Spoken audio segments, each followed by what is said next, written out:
Hello guys. Hello mga beshi.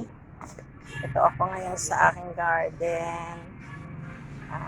Nagpupruning ako ng ubas. Ayan. Masyado na siyang malago. May mga bunga. So, ayan. Ipupruning ko siya. Ayan. Kasi, mga na yung, guys. Ito yung mga dahon. Tutuyo na. Kaya, kailangan i-pruning na. Yung ilang bunga naman, lang to, local na grapes. Green. Ito. Nag-i-start na siyang magkaroon ng bunga. Ayan. Para dumami yung bunga, kailangan ko na i-pruning. Ayan. Gusto ko nga sana magkaroon ako ng cardinal grapes eh. Kaya, ito. Simulan ko na. Marami na akong nabawas eh. Guys, have you ever seen a laptop this light? Two fingers. Well, if you have, maybe you guys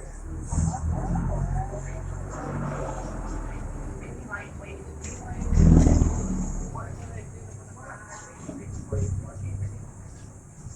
And did I mention that it also has a 3.1 inch OLED display?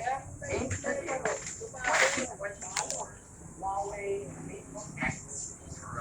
If you're somebody who's always creating a very portable laptop that can pack a punch, then the Huawei MateBook Pro Pang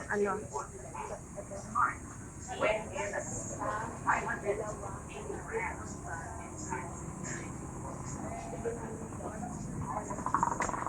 It even features the flexible so, without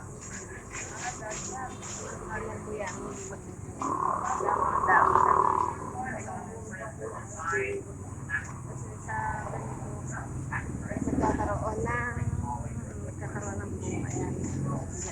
Lalabas.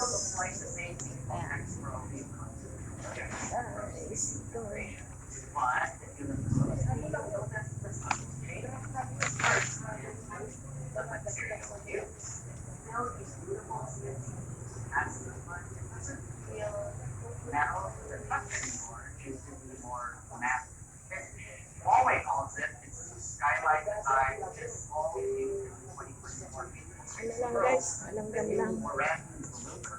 Tatapusin ko lang to guys. And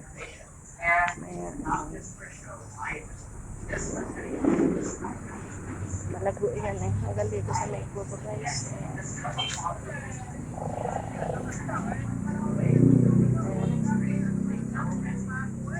And with that, we won't have to worry about acceleration in the office. Thanks to redesign the laptop now Guys. 1 kilogram. Okay guys, tapusin ko lang to. And have a blessed Wednesday. God bless you all. Bye. Please subscribe my YouTube channel.